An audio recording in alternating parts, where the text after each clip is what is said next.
Hello, my name is Michelle May. I'm a licensed professional counselor and a board member with the Center of Wellness for Urban Women organization, an organization I'm very, very proud to be a part of. Today, I'm going to speak to you briefly about emotional wellness for your personal and business life. This topic could be a whole workshop of its own, but I'm going to share just a few tips about the things that I think are important about emotional wellness. So, one of the things that I'm doing is I'm doing this from outside in my backyard because that's one of the ways that I um, take care of myself emotionally.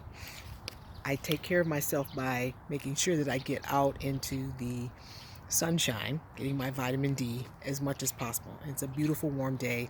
I have a very nice backyard. I'm working from home.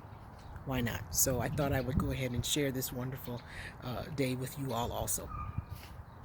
In addition, I also have hay fever being out here, so you may see me wipe my eyes every now and then because my eyes run from the pollen that's getting ready to start blooming in the air. Well, let's begin. I like to always start off with definitions. So, what are we talking about when we say emotional wellness? Emotional wellness is that feeling of being centered, balanced, handling day to day in a way that doesn't make you feel like you're out of control or stressed, depressed for long periods of time. Emotionally well people are people who would say that for most of the time they feel that they feel good about their lives even when challenging situations present themselves. So that would be what would be considered an emotionally well person. Emotional wellness affects all the other dimensions of our lives. I really believe it's the cornerstone. If you don't feel emotionally well on the inside with your emotions, it affects absolutely everything else you do, your health, your nutrition, your relationships, the environments that you put yourself in, everything. So emotional wellness is very, very important.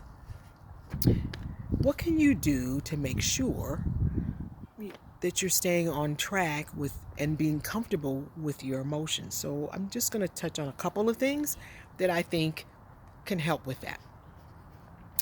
First of all, you need to take inventory. You need to sit down and, many people aren't even aware sometimes of how much their emotions affect everything else that they do. So at least once a week, once a month, ideally daily, you should take stock of how you're feeling and whether or not you've been feeling more or less confident, more or less angry, more or less fearful, more or less joy that's in your life. You take stock of those things. Are you picking up some bad habits lately that maybe you haven't before?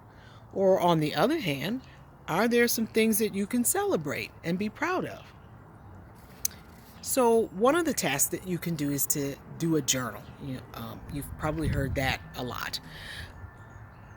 The journal doesn't have to be written because some people don't like to write. It can be like exactly what I'm doing right now. You just pull out your phone, videotape yourself or record yourself, speaking how you feel.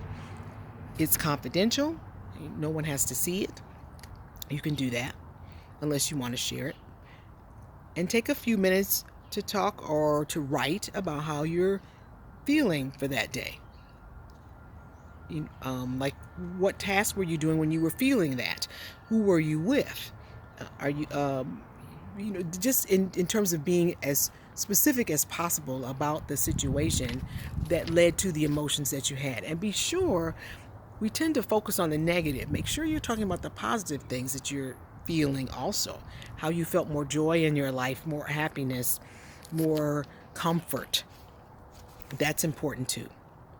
So at the end of the week, if you do this on a daily basis for 1 week, you can review the videos that you shot, the writings that you had, and see if there are some trends, some things that you like, some things that you don't like, some things you would like to change. That would be important.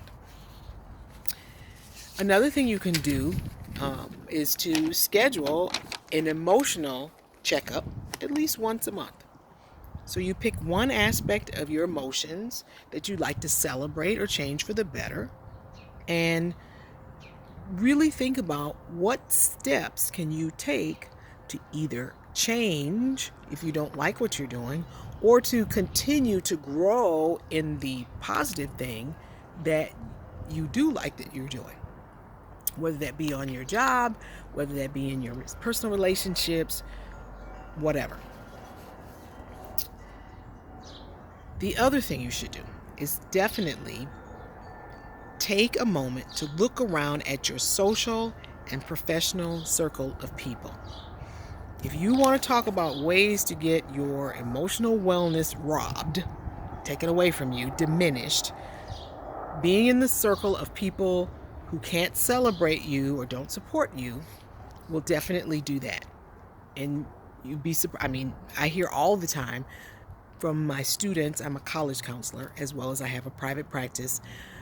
Students and clients who talk about how so many negative people are in their lives, or people who cannot celebrate them. So are you surrounding yourself with people who are moving in a direction that you want to go, or people that you can look up to that are already in a place where you're trying to be? Those are the people that should be in your circles. It's important that you feel loved, appreciated, and supported in order for your emotional wellness to continue to grow. It's extremely important for those things to happen. Do you have or do you need any mentors or accountability partners who could cheer you on or give you critical feedback if needed? It's crucial to be in spaces where you feel loved, appreciated, and supported.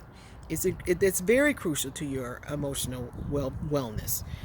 But believe it or not, negative people actually have a purpose in your life too, because maybe some of them need your mentorship, leadership, love, and support to help them to be accountable in the goals that they're having.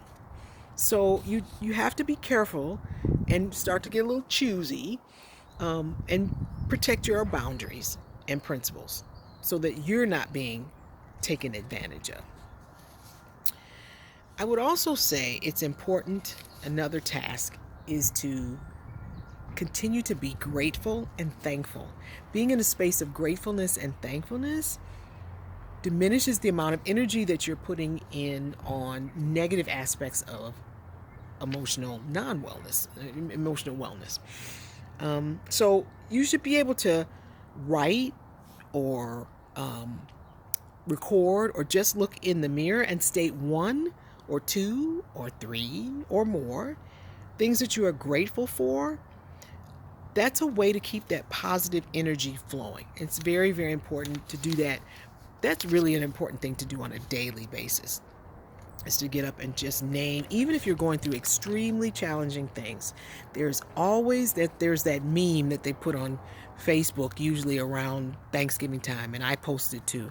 There is always, always, always, always something to be thankful for. Always. And so it's great to be able to do that and to embrace that. You should also be grateful for the path that you are on and not in comparison with anyone else. Their journey is their journey. Your journey is your journey. One of the biggest ways, another big way to rob yourself of that emotional wellness is when you're constantly comparing yourself to other people. I should have been here 5 years ago, or how come I don't have the money that this person does, and we're the same age, or why didn't I, or your path is in front of you. If you're comparing, that means you're looking from side to side. If you have regrets, that means you're looking in the past. There's nothing you can do to go back and turn that past around. It's what you do on a day-to-day basis in the here and now that makes a difference in your life. It's not to say that we deny that there are negative things that happen or challenging things that happen in our lives, but it's the way you react to them that makes all the difference in the world. So you don't want to be reacting to people, looking from side to side is comparison. It brings up jealousy and envy. We don't want to do that. Those are things that we don't want. We want to continue to be putting one foot in front of the other towards our goals and not looking from side to side in a comparison way. Now, if you're looking from side to side to bring more good people onto your journey, that's a little bit different. I wanted to address, though, if you really, really are struggling with emotional wellness, especially if you feel that you have possible clinical depression, or if you're just overall just feeling unbalanced, please, please, please, there is no shame in talking to someone that's professional that could help you get through this and navigate this challenging time in your life.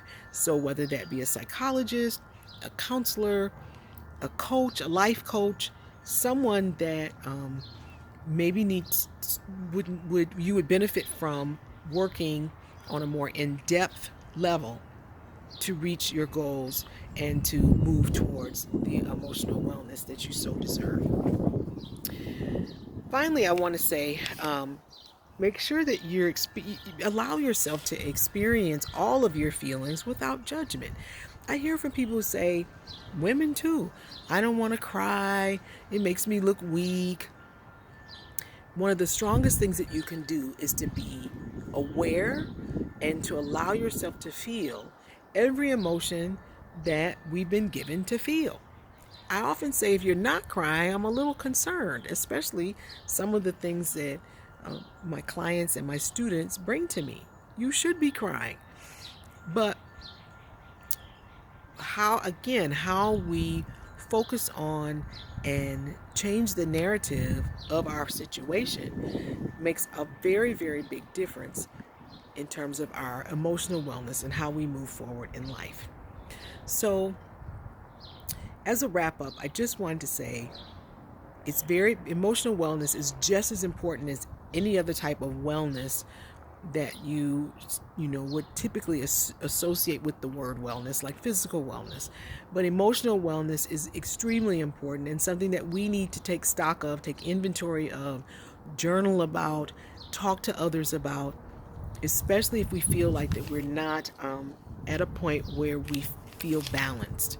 So I hope you will continue to think about this and use this as kind of a jumping off point to continue to grow into the fullness of your positive emotional wellness.